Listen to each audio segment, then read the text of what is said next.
கோவையில் இருந்து வயநாட்டிற்கு போக்லைன் இயந்திரங்கள் மற்றும் ஃப்ரீசர் பெட்டிகள் அனுப்பி வைப்பு.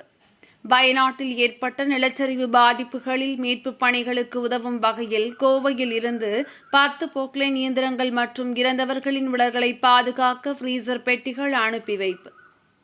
கடுமையான நிலச்சரிவில் பாதிக்கப்பட்டுள்ள கேரளாவின் வயநாடு பகுதியில் மீட்புப் பணிகள் தொடர்ந்து நடைபெற்று வருகின்றன.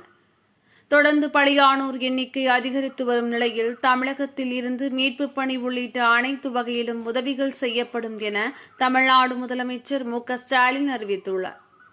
அதன்படி கோவை மாவட்ட ஆட்சியர் கிராந்திகுமார் ஆலோசனையின் பேரில் மாநகராட்சி ஆணையர் சிவகுரு பிரபாகரன் வேண்டுகோளுக்கு இணங்க கோவையில் இருந்து போக்லைன் இயந்திரங்கள் நிலச்சரிவில் பாதிக்கப்பட்ட பகுதிகளுக்கு அனுப்பி வைக்கப்படுகின்றன. அதன்படி கோவையில் இருந்து மீட்புப் பணிகளுக்கு பயன்படுத்தும் வகையில் 10 போக்லைன் வாகனங்கள் மற்றும் இறந்தவர்களின் உடல்களை பதப்படுத்தி வைக்கும் 30 ஃப்ரீசர் பாக்ஸ்கள் மற்றும் நிவாரணப் பொருட்களை அனுப்பி வைக்கப்பட்டது. மாநகராட்சி ஆணையாளர் சிவகுரு பிரபாகரன் முன்னிலையில் இவை அனைத்தும் வயநாட்டிற்கு அனுப்பப்பட்டது. இதில் கோவை மாநகராட்சி ஊழியர்களும் மீட்புப் பணியில் ஈடுபட உடன் சென்றனர்.